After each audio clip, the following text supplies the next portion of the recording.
I'm Sarah Haslam and I'm a member of the Department of English and Creative Writing at the Open University and chair of Y031, the Arts and Languages Access module.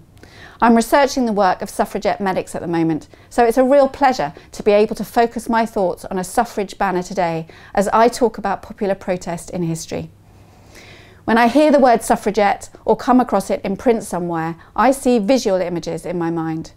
The most powerful include Emmeline Pankhurst, caught up in the restraining arms of a policeman at the gates of Buckingham Palace when she tried to present a petition to the King. Or how about the grainy footage of the Epsom Derby in June 1913, when Emily Wilding Davison was fatally wounded after running under the hooves of the King's horse. But this popular protest, which became militant after the founding of the Women's Social and Political Union, also advertised and energised itself visually from the start. Its banners were key to the campaign, and we have one of its most striking examples here to discuss today.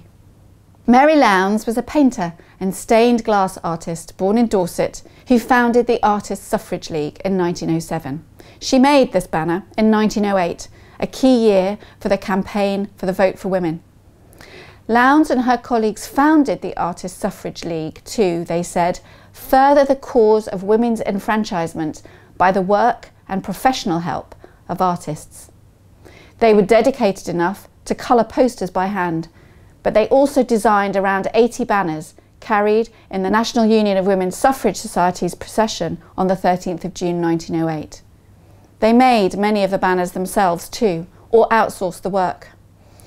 The Women's Social and Political Union held a demonstration in Hyde Park in London the following week. Elizabeth Robbins wrote in the Daily Mail that the moment of entering the park was a thing to remember.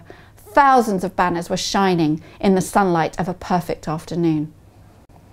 These women knew about spectacle.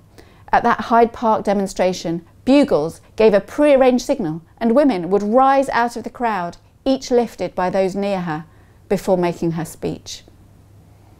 Suffrage banners often named famous women, as Lowndes did on the one we can see here.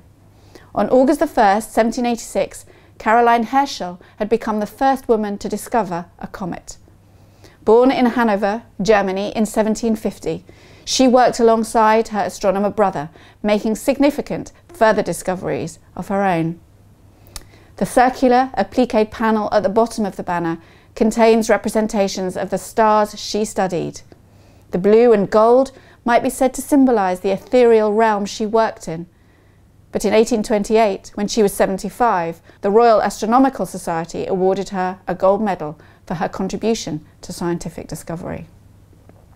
All of this, the Daily Mail description of the shining banners, the glittering surface of the banner itself, the facts of Herschel's life and work, combined to render this example of popular protest a particularly effective one, to my mind.